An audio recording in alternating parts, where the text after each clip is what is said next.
Hello. Oh my God, it's been so much fun. Can I get the reverb turned down just a little bit? Is it sounding okay in the back? Okay, cool. It's totally off. Okay, cool.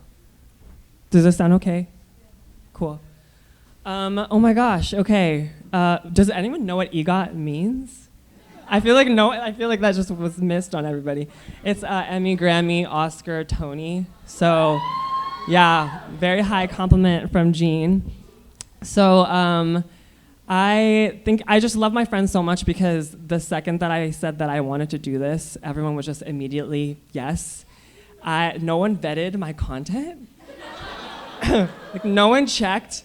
I also know that there's like young people in the audience and everything. So I was like, what if I just recited the Constitution? What if I just like decided to sing the Star Spangled Banner and no one would have known leading up to this? Oh, say can you? I'm just kidding. I'm not gonna do that. But I will say that you guys are gonna take my stand-up virginity tonight because it's my first time doing stand-up. I've been wanting to do it for maybe a year-ish, and I've been writing down little jokes in my notes app. And so today I'm gonna try them out on you all today. And I was thinking about all the firsts that I've been through naturally. And so I grew up in Southern California in Orange County, Little Saigon, especially Westminster in the house. Wow, there's a lot of Southern Californians here. And I literally thought I was the only gay boy that ever existed. Like before all of this, I was a little twink, and I actually thought that God just decided one day to add a little bit of sauce to like the mix for me, and I was like the first one he was experimenting on in like all of human history. So like growing up, I really repressed that. I didn't pass notes, I didn't confess crushes, I didn't have my first kiss or anything all throughout my childhood.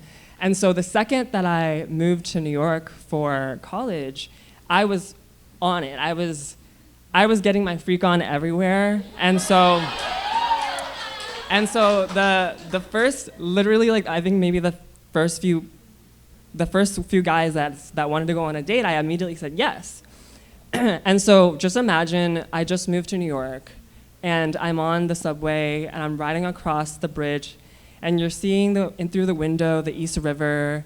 There's like a pool of Coca-Cola left over from 2 days ago on the seat next to me, naturally on the subway. There's a rat that just shimmies across the floor and climbs up the pole and does a whole pole dance number, and I'm like, yes, this is why I moved to New York. This is the American dream, okay?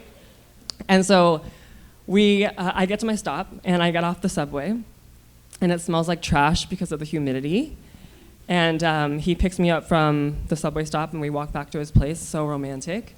And we get there, and we're in his living room, and he's trying to make me comfortable. And so like one thing leads to another, and I'm waiting for my first kiss to happen. And as he's like inching forward, he asked me, should we put something on the TV to make ourselves like more comfortable, to set the mood? And so I'm thinking like, this is such an important decision. Like what is gonna be playing? What is playing in the background as I have my first kiss ever, right? And so as I'm in this train of thought, he interrupts me and he goes, well, what about RuPaul's Drag Race? And so like I feel like everything starts moving in slow motion. He's like inching forward and all I'm hearing is like, yes, queen, diva, yes, diva, Shantae, you stay, slay mama, slay mama, slay. And I'm like, okay, this is why homophobia exists, okay? This is why humans made up homophobia, because I feel like in the BTS of God's like crew, like when he was planning my life out, like there was not a robust strategic planning meeting. Like there wasn't a robust feedback process for this moment because it was not the first kiss that I imagined. And so thankfully I like healed from that, and there were some other first that I experienced. Like, the other thing I learned while I was living in New York was I learned who the true villain to the queer community is. And in New York, like Trump lives there, like everyone's talking about Trump and dirty politicians. But does anyone know who the true villain against the queer community is? Any guesses? Someone said overhead lighting. Okay. Actually, it's baristas, okay? It's baristas. Baristas are a social class with unchecked power. Has anyone thought about this? Like, they are preparing things that basically shape your whole day. They shape your morning. They're making things that are putting inside of you. And they're like operating these mysterious machines behind the counter that like rumble and hiss. And then there's like smoke and steam, and then they hand you something, okay? I didn't have those growing up. I just had like café sura, like the condensed milk, the 4 shots of espresso and condensed milk. So I'm like spending the $5 that I don't have as a teenager in New York. And I'm ordering my first latte. And so I'm waiting for it, and when I hear my name, I look over. And like, I don't know anything about the coffee industry at this point. But I walk over, and I immediately feel like the blood rush to my face. And I look at my latte, and on top of it is a heart. And I'm like, oh my God, he's in love with me. Like, this barista's fully just in love with me, okay? So I'm like, oh my God, I have to say thank you. So I muster the words, thank you. And then he goes, always.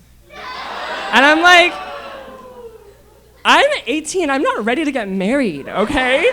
Like, you're promising me forever? And we just met. I call my best friend, and I'm like, okay, this is, my engagement party's coming up, because I was just proposed to. And that's when I learned that a heart is basically the easiest thing that you can make on top of a latte. And that is how I found out about baristas. And please protect yourselves in the mornings when you go and get your coffee. And thank you for taking my virginity tonight. And also, please donate to the families impacted by deportation.